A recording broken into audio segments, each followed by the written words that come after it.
Whoops. You don't have to move, Nige.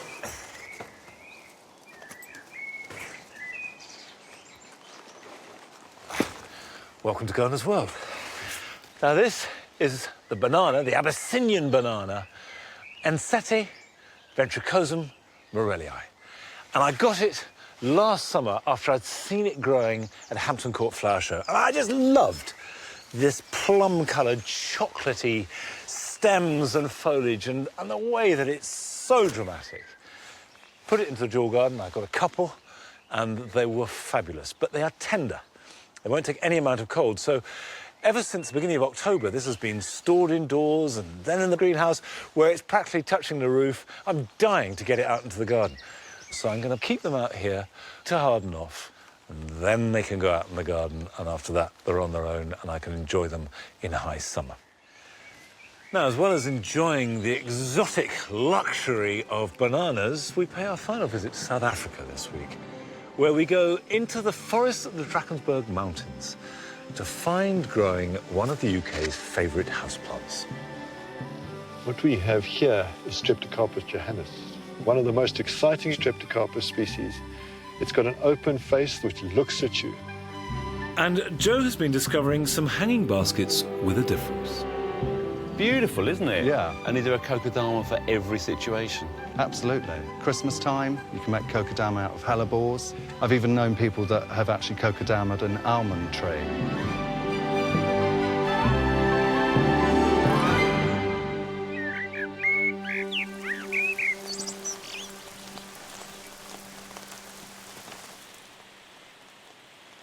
Well, just as I put the bananas outside, it started to rain heavily. That won't hurt the bananas at all. They don't mind wet. In fact, they need lots of moisture. It's just cold you have to worry about, and too much wind, because that will rip the leaves. So if it gets really windy and stormy, I'll have to bring them back in. But before I do, it's a chance, now they're out of the way, to have a look at the vine that I planted a couple of years ago. This is a black Hamburg grape. It's a dessert grape. And the first year, it grew just up to here. Last year, we had 4 bunches of grapes. You can see the black, which is last year's growth, reached down to about there. This year, I'm training 2 long arms, if you like, from which grow rods or cordons, and they carry the fruit. So I've put up 1, 2, 3 more wires, and eventually it will go right up on both sides, and then the fruit will hang down. Now, the crucial thing when you're growing a vine is not to overstress it too quickly.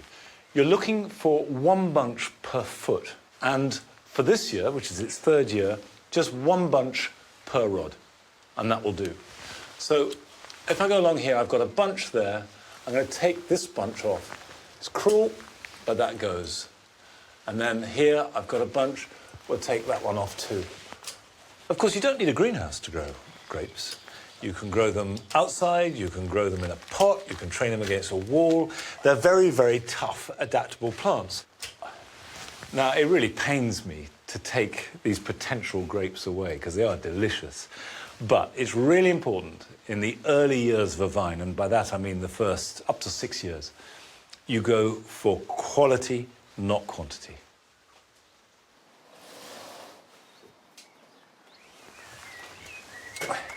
Now, these are Streptocarpus, one of our most popular houseplants, and really easy to grow if you give them the right conditions.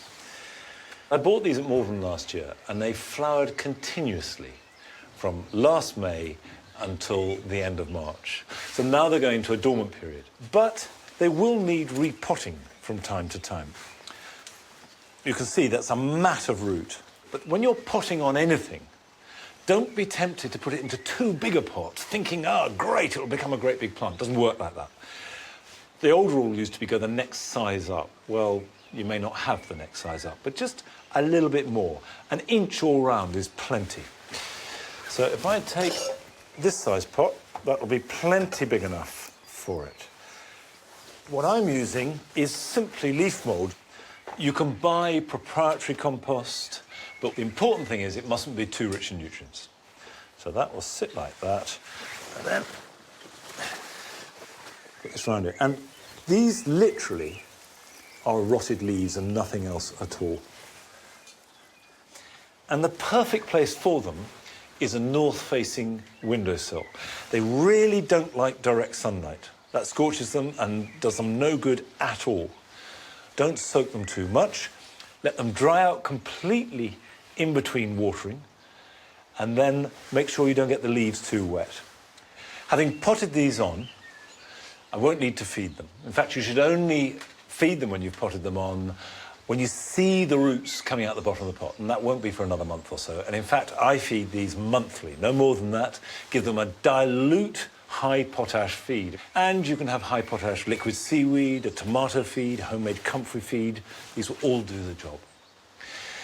And these are a plant that if you give them what they want, they'll be completely happy. But to find out what any plant wants, the best thing you can possibly do is see it growing in its native environment.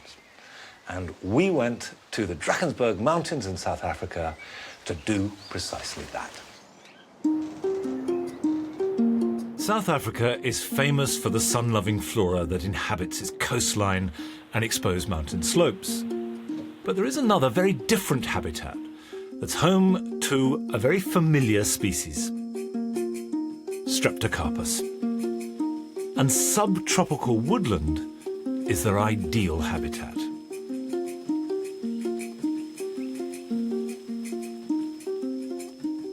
The trees in this ravine provide shade and shelter for the plants and animals that inhabit it, and keep the forest floor moist and humid.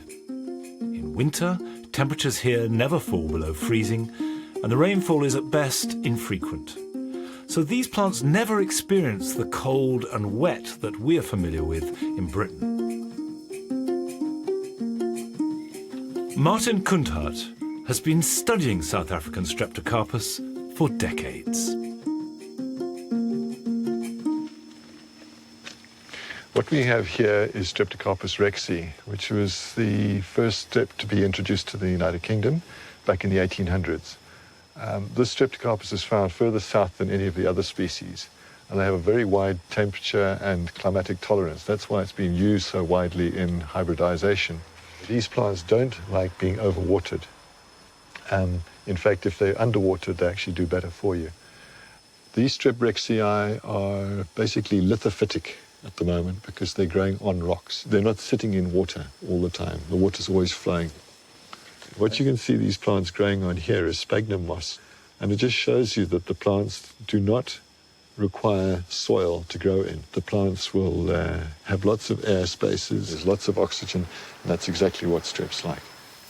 One of the characteristics you will notice among Streptocarpus, especially as the weather starts getting cooler, is an abscission line, which is a yellowish line that will move up the leaf with the paler section of the leaf being below the abscission line. The plant isn't diseased, and the reason for the abscission line is because the soil temperature is too cool and the plant cannot absorb nutrients through its roots, so it'll reabsorb the nutrients up its leaves. But when it does start to warm up, the soil temperature will be warm enough for the roots to start absorbing nutrients.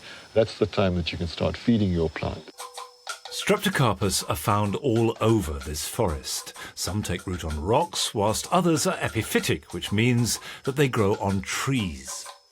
The constantly humid environment of these subtropical forests provides perfect growing conditions for these plants, which rely solely upon the moisture and nutrients from the warm, damp air. But the forest floor is also rich in plant life.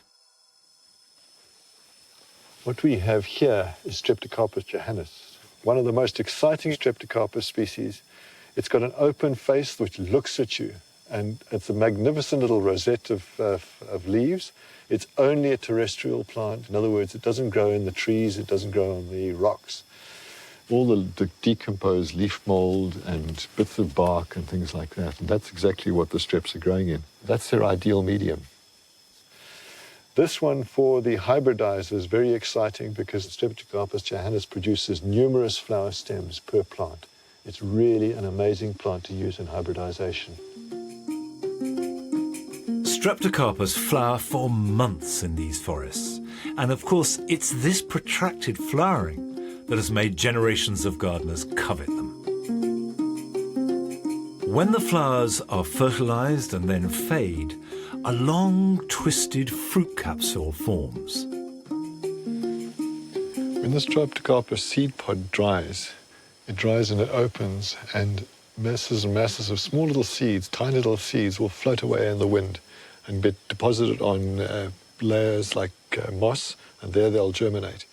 Streptocarpus species are usually very isolated colonies, and those isolated colonies, because they're so separate, they've never developed something to impede the hybridization of them. And that's what's so exciting for us breeders, because you can take different species and start hybridizing. When we start introducing colors into those hybrids, that's when you open Pandora's box, and Pandora's box is exciting. For centuries, Streptocarpus have excited and entranced gardeners around the world. But sometimes they can prove a little tricky. However, recreating the complex conditions in which these beautiful plants will flourish is both fascinating and richly rewarding.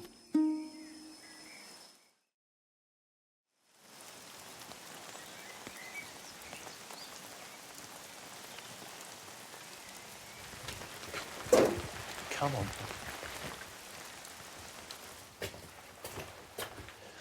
I remember when we were filming Round the World in 80 Gardens, going to the Drakensberg Mountains, and it was a very hot day, but there was a terrific thunderstorm. So we ran into this gully for shelter with trees over it, and whilst the rain was pounding down, we noticed that the bank that we were sheltering against was covered in Streptocarpus. So exactly that environment, moist, warm, shaded. And there is no doubt that if you see any plant growing in the wild, you know instantly how you should grow it in your garden. Well, it's not warm and wet here, it's cold and wet, but thank heavens for a potting shed, because that means I can get on with sowing some seed. And now is the perfect time to sow biennials. Now, biennials are short-lived plants that span their lives across 2 growing seasons. So the seeds are set and fall from late spring to midsummer. And wallflowers are a good example. Setting their seed now, they fall to the ground, they germinate and grow a young plant, but they don't flower in the same year.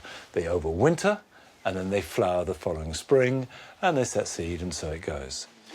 Now, I mentioned wallflowers, and I want to sow some, and I always like to grow lots because it's a very cheap way of making a dramatic statement. If you want to have a blaze of colour, you need to buy at least dozens, if not hundreds of plants. It will run into a fair amount of money, whereas a couple of packets of seed, and there's your hundreds of plants. So take a seed tray or pot like this, a seed mix, and you can buy special seed mixes, or you can use a general purpose compost, or you can make your own as I do. But the difference between a seed and a potting mix is essentially it's lower in nutrients. And it's got a nice open root run for little seedlings to work out into. And if I take a packet of seeds, this is blood red. So there you have the seed, and each one of these is potentially going to make a nice, strong, beautiful, sweet-smelling plant. Just sprinkle it relatively thinly, because each of these are going to make a seedling that's got to be pricked out. Now just cover that lightly with a layer of soil, and it can be very light. That'll do.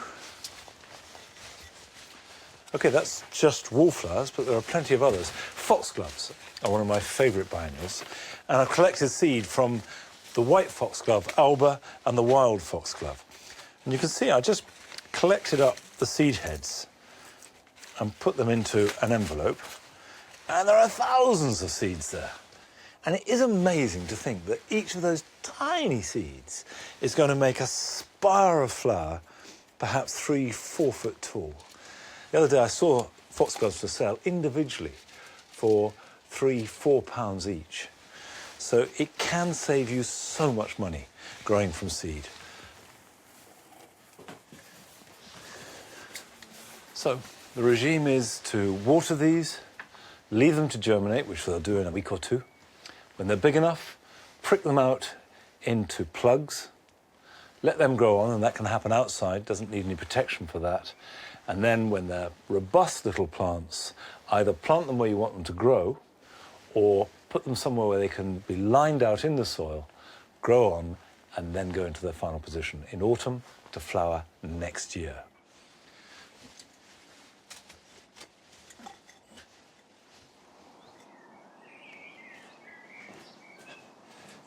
These are easy, tough plants to grow. And by planning ahead, you're guaranteeing a really dramatic display next spring at a fraction of the cost of buying plants. Now, that's sowing biennials. But here are some other jobs you can be doing this weekend.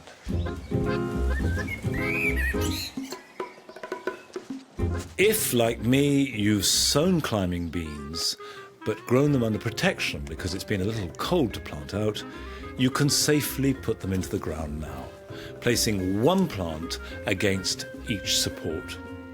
If you haven't sown any yet, there's still plenty of time to sow the seeds direct into the ground where they will germinate quickly. Late flowering clematis are growing practically in front of your eyes at the moment. And it's important to keep this growth tied into the support. Otherwise, it can form an unruly tangle, which can then hide the flowers when they appear in about a month's time.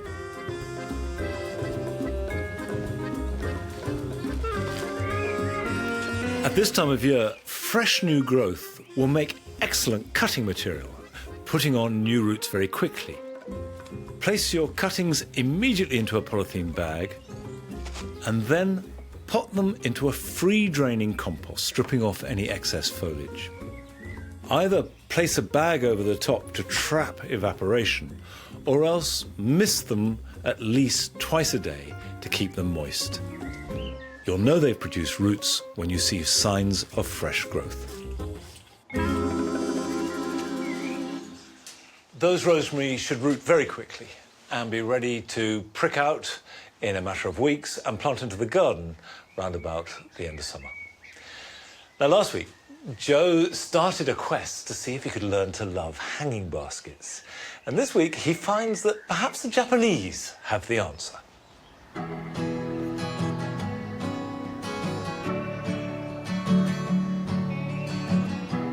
They're bold, they're bright, and they bombard us with colour. And I know that millions of people love them, but I'm not one of them. Am I missing something when it comes to hanging baskets? Granted, they bring a welcome flash of optimism to our home fronts and high streets, but I'm far from being convinced I'm ready for one in my own garden. So in a bid to like, or who knows, even love these creations, I'm digging deeper. Actually, this one's quite nice, simple and white. Maybe I'm turning. For me, hanging baskets usually bring to mind clashing bundles of pansies, geraniums and petunias, but I'm told there's more to them. Florist Thomas Broom has been perfecting a more radical approach in his garden shed. So what have we got here, then? So these are Kokedama, or otherwise known as Japanese string gardens. I really like the way you've laid these out. I mean, these are very sweet. Yeah, no, they are very sweet. A lovely composition, different heights and lots of different plants. So we've got, what have we got, mint here? So this is calamint, so that's a sort of wild flower, but again, when it flowers, beautiful little blue starry-like flowers. And what have we got here on the corner? So this is Diassia, a great container plant, but it looks fantastic in a Kokedama, something quite different. It's beautiful, isn't it? Yeah. And is there a Kokedama for every situation? Absolutely. Christmas time, you can make Kokedama out of hellebores. I've even known people that have actually Kokedama'd an almond tree. What about maintenance? Are they a lot of work? There is quite a lot of maintenance involved, depending on what you plant in them. Things like these annuals will require daily watering in the height of summer, and, you know, I do that by dunking them in a bucket and then leave it to drip overnight. So what got you into them in the first place? I used to work for a Japanese airline, and one time I had some time down route on my own, and I found a florist who actually had Kokedama hanging outside. So I was quite intrigued, because to me they looked unique and very different. And since then, it's sort of been something that I've always done. And is it really catching on over here? It is. As sort of a younger generation of people are becoming interested in gardening, and particularly people who have smaller gardens, it's become quite modern and funky to have, particularly in a sort of contemporary setting. So much so that Thomas now holds regular Kokedama workshops at a London nursery. I want to make loads. We're just doing the garden, so I want to hang them all around the garden. They're very freeing and very creative. They're just so strange and, you know, they're mystic. They're quite majestic looking as well. Perfect. Yeah. Oh, so chuffed with that. If hip young Londoners are getting involved, being one myself, I should really give it a try. So there's 2 types of compost that you need. You use 2 parts bonsai compost to 1 part multi-purpose compost. OK. What's in bonsai compost? So it's quite a lot of sand, so it's very good sort of free draining compost. But actually the mixture of it with the multi-purpose compost and water, it forms a sort of clay. Don't know if you want to get your hands dirty, yeah, all right? cool. Listen, I'm a gardener. I'm going to get my hands dirty. I thought you'd never ask. Come on, then. So just stir it around. Yeah. A bit like you're making a Christmas pudding mixture. Yes, lovely. Now you need to really compress this, and you'll see all the water dripping out. OK, fine. You got Next the ball? thing Yes. is to add the plant. OK, well, I am going to go for the The asparagus fern. A little textural number. You're not going to harm the plant, but take off as much of the compost around the plant as possible. How are you going to get that into that? I mean, they're about the same size. This is the magic. So, take your sphere. Yeah. You basically have to twist the ball and separate, so you should have 2 halves of the sphere. There we go. Not bad, eh? So, just place it here, and then the other one on top, Yeah. and push together. Oh. So the next part is to put moss. Yes, let's around get the moss ball. on, hold the whole thing together. You can't forage for moss in forests or anything like that because it's, you know, against the law. So you can get this from garden centres or from florists, but not from anywhere in public spaces. So if you put some at the bottom... Oh, very delicate. OK. Right. Then some around the edge. It's a bit like wrapping an apple in pastry. So far, so good, yeah? Yeah. Is it a good shape? Yeah, good shape. You've got that sort of spherical shape. OK. So the next part is the string. Doesn't matter what direction you go in. It doesn't have to be in any sort of pattern. But just to keep it all in. Oh, yeah, it feels more and more solid. Yeah. Look at that. See, it's looking great. And do I just chop that and tie it together? Chop that. OK. I'm going to use a little swifty reef knot, we call it. OK. Hey? What do you think? Yeah, I think that's fantastic. I'm quite pleased with that. Yeah, no, you should be. I have It to looks say. fantastic. I think that was incredibly satisfying and rewarding.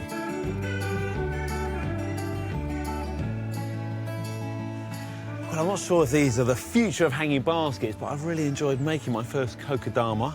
And I like them a lot. I like the way they're really natural, just the moss, the plant, and some jute string around them. These Kokedama couldn't feel more different from the baskets I looked at a couple of weeks ago. But now I know that anything's possible, I'm going to create my own take on a hanging basket next time.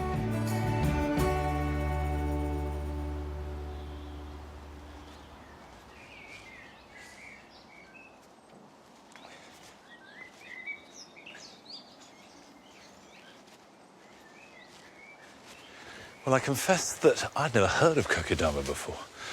And they do look interesting, if a little bit like a sprouting coconut. And I'll tell you what, how lovely to see Joe Swift getting his hands dirty. Now, I'm going to get my hands dirty and plant something that is about as far removed from Kokedama or a hanging basket as could possibly be. Last year, I cut down a quince tree that was blighted. And it's created an open space, which I wanted, light and air coming in. But it's a problem site because all the planting around the pond is lush and likes fairly wet, rich soil. But here, raised up above the pond, it's actually bone dry in summer. So I've got a plant here that is going to fill the gap, but not overwhelming it. It's a cranberry cordifolia. Cranberry maritima, its cousin, is sea kale that we eat. Cordifolia is not edible, slightly larger version. The foliage of cranberry actually doesn't give you any idea of what the flowers are going to be like because these great big cabbage leaves, and remember it is a kale, spawn a lovely froth of delicate white flowers in the end of May, in June, that shimmer and float above the ground and can get up to about 6 feet tall. So it gives good architectural qualities, and then you cut it back in mid or late autumn, it disappears, and then will reappear again in spring. So a really statuesque plant that is adapted beautifully to growing almost anywhere. It will grow in practically any soil, it'll grow in full sun, in part shade. The one thing it's got to have is good drainage.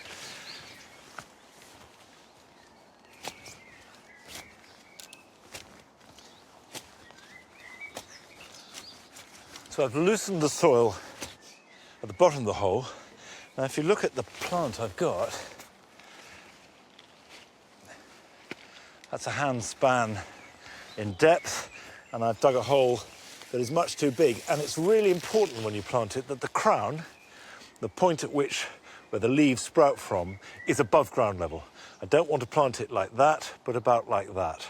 So I'll put the whole of this grit into the hole.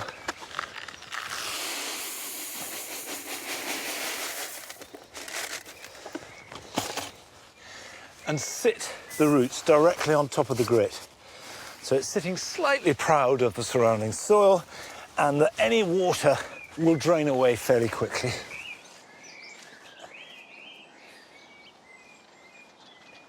Cranberry has slightly fallen out of favour in the sense that not so many people grow it. And I think more people should grow it. It's a fabulous plant. There we go. Over to you now. Do your stuff.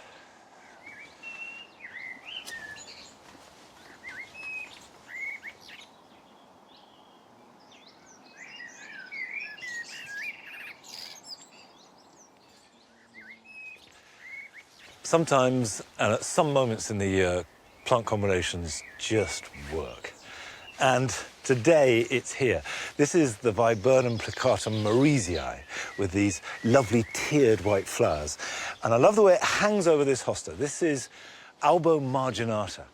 The variegation around the outside picks up the white of the viburnum and also the way that the leaves shape are actually reflected by the hosta. We think of hostas as great big sort of plants and dramatic. Sometimes they can be really subtle. And the green of the Osmunda fern in the background, shining out of the dark. Exactly at this time of year, you get that sort of intensity. Now, that's deliberate, but sometimes things can be just as good when they're an accident as well. This viburnum I cut to the ground 3 years ago, wanting to get rid of it. Couldn't be bothered to dig the roots out there and then. In spring, it started to grow back, and look, it's grown back hugely and makes a really good composition, and there, popping through its branches, a self-sown angelica. Sometimes you just have to say nature does it better than you possibly could. Well, that's it for today. I'll be back here at Longmeadow next time, so join me then. Bye-bye.